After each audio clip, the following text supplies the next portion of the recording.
Hej alle. Jeg vil fortælle jer lidt om vores pladser her ved Specimensøen. Vi har her, hvor vi er nede på nu, det er vores plads 1. Plads 1 er en af vores forholdsvis bookede pladser. Den faktisk kan være ret god til stør, men egentlig nok også den, der bliver fanget flest karper fra. En af grundene til, det er den, der bliver fanget flest karper fra, er jo, at den har noget dejligt snack over til højre, som vi kan se det der film over nu. Der kan man fiske tæt på træerne, og så er der forholdsvis lavvand derinde. Det gør, at det er helt klart en af søens mere populære pladser til karper, og så er det ret tæt på huset. Så er vi kommet til plads 2. Plads 2 er helt klart en større plads. Hvis man kigger over mod, man kan fiske lige ud, så fisker du ude på en, det er vel en 2,5 til 3,5 meter. Ja, nok mere kun 3 meter faktisk. Hvis du fisker lige ud, så fisker lidt længere over mod venstre, så er der lidt dybere revle, der går rundt om spidsen derovre. Og der kommer tit større rundt. Plads 3 er det, vi er kommet til nu. Plads 3 er en af de steder, hvor vi faktisk ser flest karper. Der bliver ikke fanget sindssygt mange dernede, men vi ser dem rigtig tit sole sig nede i det hjørne. Man kan fiske karper på kanten af 7, som vi kigger på nu, eller over mod modsatte bred. Vi oplever også, at der bliver fanget karper ude midt i, men det er sådan det, der er. Og hvis man gerne vil fiske større, så kaster man lidt til højre og ud i den lidt dybere revle. I kan jo gå ind på vores sted, hvor man booker. Der kan man gå ind, og der er et sted, hvor der er et link til vores dybdekort. Det kan man så prøve at kigge på. Der kan man se, hvor dybt der er de forskellige steder. Her har vi fået renoveret, så vi har lavet parkeringsplads herovre til venstre. Der var der grus. Det er faktisk der, vi gerne vil have, at folk de parkerer. Fordi så kan man stadig komme rundt med bil hele vejen rundt, i tilfælde af, at der sker noget. Ambulance, whatever. Så vi har lavet parkering derovre. Ser rigtig, rigtig godt ud. Så er vi på vej ned mod plads 4. Plads 4 er helt klart en af de mest bookede pladser i søen. Og den er rigtig, rigtig populær, fordi den er lige ude til det dybeste hul i søen.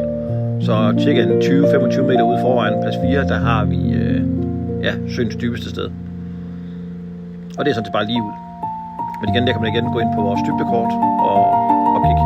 4'eren har vi lige fået gjort færdig. Det er en af de sidste, der bliver gjort færdig sammen med 5'eren, som vi viser lige om lidt. 4'eren har vi valgt at lave en sti rundt. Det her, hvor vi lige stopper der, det er faktisk lige det bippede, så jeg skulle se, om der skete noget. Men ellers så har vi lavet sådan, at man kan gå rundt her nu ved 4'eren. Nå, jeg ved ikke, hvorfor vi filmer tilbage der. Det kan være, der kommer bip igen. Man kan gå rundt ved 4'eren, og så kan man faktisk gå rundt, så man kommer om på den modsatte side. Og det sker faktisk ret tit, at folk bliver nødt til det, fordi at fisken tit går rundt om 7. her, og om på den anden side. Så vi lavede sådan, at man også kan lande en fisk derom. Og nu kan man gå uden at skulle være nervøs for noget som helst, og uden at sætte fast i noget, kan man gå hele vejen rundt her nu. Så det vi får lavet sådan, at man også kan lande fisk om. Det er ikke en fiskeplads. Det vil sige, at det ikke er en plads, man normalt vil stå og fiske fra og fiske over mod 2'eren. Det er ikke det, der er meningen med den. Men meningen er, at man kan lande fisken derom, hvis den trækker af om. Så er vi på vej over mod plads 5. Plads 5 har vi faktisk lavet 2 pladser på. Det her, det er den yderste af dem. Og når du booker plads 5, så har du begge pladser selvfølgelig. Den yderste af dem er meget god til stør. Man kaster lidt ud mod midten, lidt over mod plads 4, så kommer du ud på kanten af hullet derude. Og så går vi lige om lidt rundt til den anden plads. Vi har simpelthen gjort, hvad vi kunne for at gøre den også rigtig, rigtig god til karper. Den er rigtig, rigtig stor pladsen. Og der kan stå mere end et telte, også de store telte, store bivier. Så har vi lavet den her også, for at gøre den mere karpevenlig, og fordi der er mange, der gerne vil fiske karper her. Og her kan du fiske ind i hullet, som det er faktisk den eneste plads, der kan komme ind i hullet herinde. Så der er også god mulighed for karper. Vi ser rigtig, rigtig tit bobler derom, og vi ser også rigtig, rigtig tit karper derom.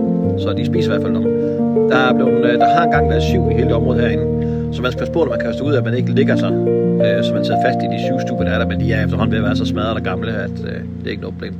Så har vi fået lavet 2 parkeringspladser her, så man kan holde rigtig, rigtig godt, inden man skal ned. Så udover de parkeringspladser, I så lige før, som vi har fået lavet, har vi også fået lavet det her plateau her, hvor man så kan holde med 2 biler.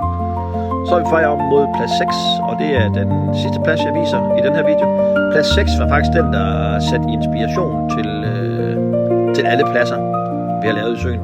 Det var simpelthen fordi jeg havde en kunde, en stamkunde her, en der har årskort her, der spurgte om han ikke godt må lave den, fordi de kunne godt lide at ligge heroppe på grund af hyggen med træerne og den læ, der er heroppe.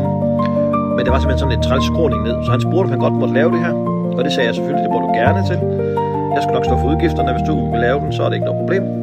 Og så Svend, som han hedder, han lavede den her plads her som den første. Og det var simpelthen den, der inspirerede os til, at det synes vi faktisk, vi skulle lave ved alle vores pladser ved Søding. Så en af de ting, vi stadigvæk mangler, det er at få sat skilte op med regler på. Og så man kan se, hvad plads det er, man er nede ved. Vi er mega stolte af de pladser, vi har fået lavet. Så håber I booker. Vi ses. Hej.